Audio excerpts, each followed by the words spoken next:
Hi hello നമസ്തേ. കപ്ലിക്സിൻ്റെ പുതിയൊരു എപ്പിസോഡിലേക്ക് എല്ലാവർക്കും സ്വാഗതം. അപ്പോൾ ഇന്ന് നമ്മൾ കണ്ണപ്പയുടെ പുതിയ ട്രെയിലർ വന്നിട്ടുണ്ട്. ടീസർ മുമ്പ് ഇറങ്ങിയിരുന്നല്ല? ടീസർ നേരത്തെ ഇറങ്ങിയിട്ടുണ്ടായിരുന്നു. അപ്പോൾ തന്നെ ലാലേട്ടൻ്റെ തിരിച്ചു പോക്കിനെ കുറിച്ചായിരുന്നു സംസാരം. ട്രെയിലർ കണ്ടിട്ട് എങ്ങനെയാണ് നമുക്ക് നോക്കാം. കണ്ടു നോക്കാം.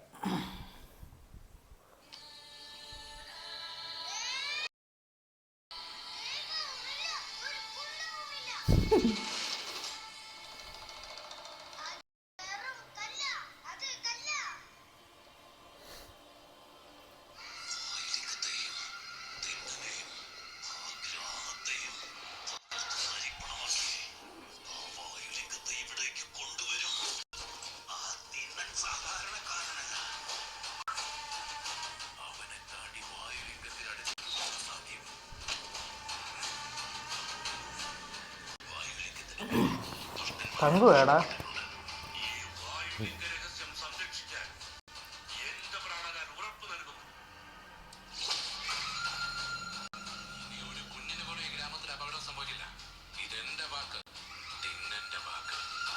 തിന്നാനാ?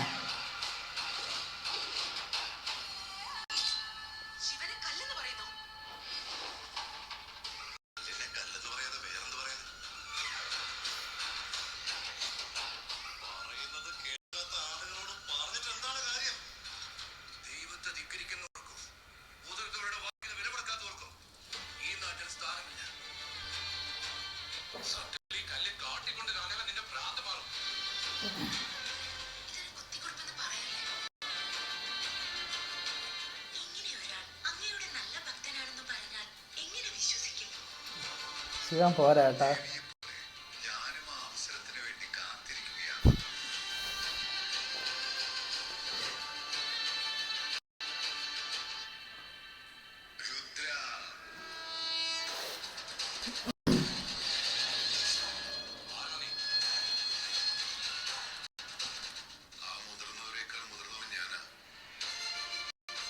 ലുക്ക് കൊള്ളാം.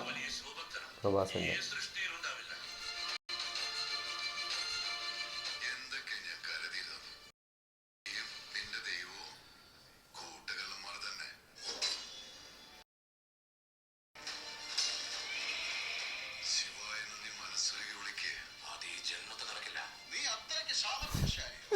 എന്താ മോനെ?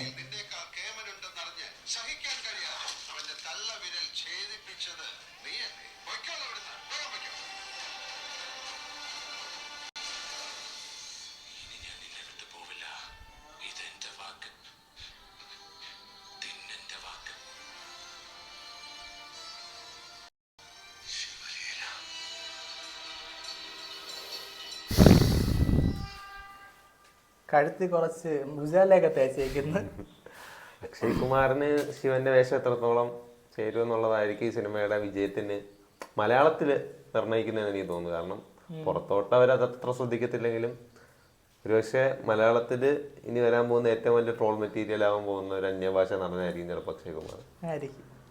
പിന്നെ ഈ ശിവനായിട്ട് ശരിക്കും നമ്മുടെ കൈലാസ അതിലത്തെ ഒരു ശിവനില്ലായിരുന്നു, ആ പുള്ളിയാണ്. ഇപ്പോ കണ്ണപ്പയിലെ തന്നെ മെയിൻ വില്ലനായിട്ട് വരുന്നത് മഹാഭാരതത്തിൽ പണ്ട് ദുര്യോധന വേഷം ചെയ്തിരുന്ന പുള്ളിയാണ്.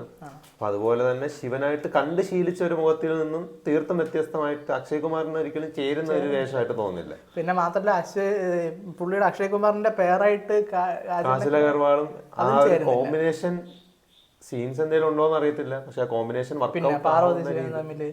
കോമ്പിനേഷൻ വരായിരിക്കും. പിന്നെ കണ്ണപ്പയെ കുറിച്ച് സംസാരിക്കുകയാണെങ്കിൽ കണ്ണപ്പ എന്ന പേര് തന്നെ കണ്ണപ്പ നയനാർ എന്നൊരു ശിവഭക്തൻ ഉണ്ടായിരുന്നു. 62 നയനാർമാര് ഉണ്ടായിരുന്ന ഒരു കുടുംബത്തിലെ ഏറ്റവും വലിയ ശിവഭക്തനായിരുന്നു കണ്ണപ്പ നയനാർ. ആ പേരാണ്. അപ്പോൾ ഒരു ശിവഭക്തന്റെ കഥയായിരിക്കാം ഇതിനകത്ത് കണ്ണപ്പയുടെ വേഷം ചെയ്യുന്നത് വിഷ്ണു മഞ്ജുവാണ്. വിഷ്ണു മഞ്ജുവിന്റെ തന്നെ സ്റ്റോറിയാണ്. അപ്പോൾ നായകനായിട്ട് വരുമ്പോഴത്തേക്കും നമുക്ക് ആദ്യം കാണുന്നുണ്ട് ഒരു കുട്ടി വിഗ്രഹത്തിലേക്ക് കല്ലെടുത്തെറിയുന്നു, അത് കൈലാസത്തിൽ നിന്ന് ശിവൻ പിടിക്കുന്നു. അതേ കുട്ടി വളർന്നു വലുതായി ശിവലിംഗത്തിൽ കെട്ടിപ്പിടിച്ചുകൊണ്ട് വിട്ടുപോകില്ല എന്ന് പറയുന്നു. അപ്പം കണ്ണപ്പ നയനാര് ശിവഭക്തനായ കഥയായിരിക്കാം പറയുന്നത്. പ്രഭാസിന്റെ പിന്നെ ഒരു പ്രഭ വലയം എല്ലാ സിനിമയിലും ഉണ്ട്. പ്രഭാസ് സ്ക്രീനിൽ നിന്ന പ്രഭാസ് മാത്രമേ ആ സ്ക്രീനിൽ ഉണ്ടാവൂ എന്നുള്ളത് സിനിമയിലും വ്യത്യസ്തമായിട്ടൊന്നും തോന്നുന്നില്ല. പക്ഷെ അങ്ങനെ നോക്കുകയാണെങ്കിൽ നമ്മുടെ ഈ ആദിപുരുഷ് അതില് ഇതിന് നേരെ റിവേഴ്സ് ആണ്. പക്ഷെ ട്രെയിലറില് പ്രഭാസ് വരുമ്പോൾ ഉണ്ടാവുന്ന ഒരു ഓറ ക്രിയേറ്റ് ചെയ്യുന്ന പുള്ളിയുടെ സെയിം സ്ഥിരം സാധനം ഈ ട്രെയിലറിൽ കിട്ടുന്നുണ്ട്. പിന്നെ പറയാനുള്ള ഏറ്റവും വലിയ കാര്യം മലയാളിയെ സംബന്ധിച്ചിടത്തോളം ലാലേട്ടനാണ്. എടാ ഇത് എല്ലാവരും കളിയാക്കുന്നുണ്ട് ഈ പോസ്റ്റർ, പക്ഷെ എനിക്ക് അത്ര കളിയാക്കാൻ ഒരു റോളായിട്ട് തോന്നുന്നില്ല. കളിയാക്കാൻ മലയാളം ഡബ്ബ് വരുമ്പോഴത്തേക്കും ഡയലോഗ് ഡെലിവറി വെട്ടിയിട്ട വാഴത്തണ്ട് പോലെ ആവും എന്നുള്ളതാണ് ഏറ്റവും പേടിക്കുക. ലുക്കിനപ്പുറത്തോട്ട് ഡയലോഗ് ഡെലിവറിയും മലയാളത്തിലെ ഡബ്ബിങ്ങും എങ്ങനെയായിരിക്കും നോക്കണം. പിന്നെ കണ്ണപ്പയിലുള്ള മറ്റൊരു മലയാളി സാന്നിധ്യം സ്റ്റീഫൻ ദേവസിയുടെ മ്യൂസിക്കാണ്. അതുപോലെ സ്റ്റീഫൻ ദേവസി പറഞ്ഞിട്ടുണ്ടായിരുന്നു വാദ്യോപകരണങ്ങൾ കൂടുതൽ ഉപയോഗിച്ചിട്ടുള്ള മ്യൂസിക്കാണെന്ന്. അപ്പോൾ അത് വാദ്യോപകരണം ഉപയോഗിക്കുന്ന ആ ടീമിലും ഒട്ടനവധി മലയാളികളുണ്ട്. അങ്ങനെ മുഴുവനായി നോക്കുമ്പോഴത്തേക്കും ഒരു അന്യഭാഷ ചിത്രത്തിന് അപ്പുറം മലയാളി സാന്നിധ്യം ഒരുപാടുള്ള ഒരു അന്യഭാഷ ചിത്രമായിട്ട് കണ്ണപ്പ കാണാം. പിന്നെ ലാലേട്ടന്റെ പ്രസൻസ് ഉള്ളതുകൊണ്ട് തന്നെ സ്ക്രീൻ ഉണ്ടാവും. മലയാളത്തിൽ ഒത്തിരി സ്ക്രീനുകൾ ഉണ്ടാവും. 30 മിനിറ്റ് നീളമുള്ള ക്യാമിയോ എന്നാണ് പറയുന്നത്. ഇത് ലാലേട്ടന്റെ അടുത്തേക്ക് ഒരു റിസ്ക് എന്ന് തന്നെ വേണമെങ്കിൽ പറയണം. അതായത് ഇപ്പൊ ഒരു നമ്മുടെ എമ്പുരാൻ, ചോട്ടാ മുംബൈ റിലീസ് തുടരും ഇൻഡസ്ട്രിയേറ്റ്, ഈ ഒരു ഹൈപ്പിൽ നിന്ന് ഇപ്പം എന്നുവെച്ചാൽ കുറെ ഡൗൺഫാളിന് ശേഷം വന്ന് നിൽക്കുവാണ്. എന്നിട്ട് ഇപ്പോ ഇത് ട്രോൾ മെറ്റീരിയൽ ആവാൻ സാധ്യതയുള്ളൊരു സാധനമാണ്. കയ്യിൽ നിന്ന് പോയാൽ നല്ല ഒരു ട്രോൾ കിട്ടും.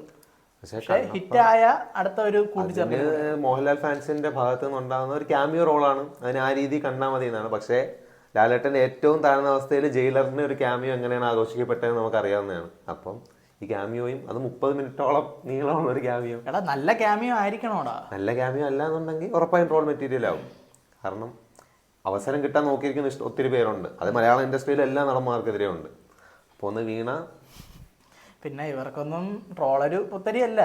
ലാലേട്ടനെ സംബന്ധിച്ചിടത്തോളം തരൺമൂർത്തി എന്ന് പറഞ്ഞിട്ടുണ്ട്. ലാലേട്ടൻ ഫേസ്ബുക്കിൽ സ്ക്രോൾ ചെയ്തിട്ട് എന്താ പോരെ നമ്മൾ ഈ പറയുന്ന ട്രോളുകളൊക്കെ അവര് കാണുന്നു, ആസ്വദിക്കുന്നുണ്ട് അവര്. അപ്പൊ ലാലേട്ടൻ കണ്ണപ്പയ്ക്ക് ശേഷം വരാൻ പോകുന്ന സിനിമകളെ കുറിച്ചും പറയുകയാണെങ്കിൽ ലാലേട്ടനെ കുറിച്ച് പറയുന്നതുകൊണ്ട് പറയുകയാണ്, ഹൃദയപൂർവ്വമായാലും വൃഷഭയായാലും ഹൃദയപൂർവ്വം ഒരു ഫാമിലി ത്രില്ലർ എന്ന രീതിയിൽ അല്ലെങ്കിൽ ഒരു ഫാമിലി സിനിമ എന്ന രീതിയിൽ മുന്നോട്ട് പോകുമായിരിക്കും. അത്യാവശ്യം കളക്ഷൻ നേടുമായിരിക്കും. സത്യനന്ദിക്കാട് ചിത്രമായിരിക്കും. സത്യനന്ദിക്കാട് ചിത്രമാണ്. അപ്പോൾ ആ ഒരു രീതിയിലുള്ള കഥ തന്നെ ആയിരിക്കും. വൃഷഭയും ഈ പറഞ്ഞ പോലെ എങ്ങനെയാണ് വർക്കൗട്ട് ആവുന്നത് എന്നുള്ള സംശയം. പോസ്റ്റർ കൊള്ളായിരുന്നു, ലുക്ക് കൊള്ളാനും പോസ്റ്റർ കൊള്ളാം, കഥയും കൂടെ നിന്നാണെങ്കിൽ വൃഷഭ നല്ലതായിരിക്കും. പാൻ ഇന്ത്യൻ ചിത്രം എന്ന നിലയിൽ ഇറങ്ങുന്ന സിനിമയാണ്. പക്ഷെ കണ്ണപ്പയുടെ ലുക്കിലും അഭിപ്രായ വ്യത്യാസമുണ്ട്. മലയാളം ഡബിങ്ങും ട്രെയിലറിൽ അത്ര നന്നായി തോന്നിയില്ല. അതുകൊണ്ട് കഥയില് ഇത് ഒരു ഹിസ്റ്റോറിക്കൽ ആയിട്ടുള്ള കഥയല്ലല്ലോ. ഹിസ്റ്ററി ആയിട്ട് ബന്ധം ഉണ്ടാവും. ഹിസ്റ്ററി മീൻസ് ഞാൻ ഉദ്ദേശിച്ചത് ഈ ഹിന്ദു മിത്തോളജി റിലേറ്റഡ് അങ്ങനത്തെ ആണോ, അതോ ഒരു ആൾട്ടർനേറ്റീവ് ആയിട്ടൊരു കഥ ഉണ്ടാക്കി ഹിന്ദു ദൈവങ്ങളെ കയറ്റിയതാണോ? ഹിന്ദു മിത്തോളജിയിൽ തന്നെ കണ്ണപ്പ നായനാറിനെ കുറിച്ച് പരാമർശിച്ചിട്ടുണ്ട്. ഏറ്റവും വലിയ ശിവഭക്തനായ ഒരാളെന്ന രീതിയിൽ പരാമർശിച്ചിട്ടുണ്ട്. പക്ഷെ വിഷ്ണു മഞ്ജുവിന്റെ സ്റ്റോറി ഇതാണോ, അതേ പുള്ളിക്കാരൻ ആൾട്ടർനേറ്റീവ് ആയിട്ട് എന്തെങ്കിലും കണ്ടിട്ട് ചെയ്യുന്നതാണോ, അതൊക്കെ സിനിമ വന്നു കഴിഞ്ഞാൽ മാത്രമേ പറയാൻ പറ്റൂ. അപ്പോൾ എല്ലാവർക്കും ഓരോ പ്രതീക്ഷ കാണും സിനിമയെ പറ്റി. അപ്പോൾ എന്തെങ്കിലും നിങ്ങളുടെ പ്രതീക്ഷ എന്താ വെച്ചാൽ കമൻറ്റ് ബോക്സിൽ ഇടുക. അപ്പോൾ ഇതൊക്കെയാണ് നമുക്ക് കണ്ണപ്പയെ പറ്റി പറയാനുള്ളത്. അപ്പോൾ എന്താണ് നിർത്താം. പുതിയൊരു എപ്പിസോഡിൽ നമുക്ക് വീണ്ടും കാണാം. അതുവരെ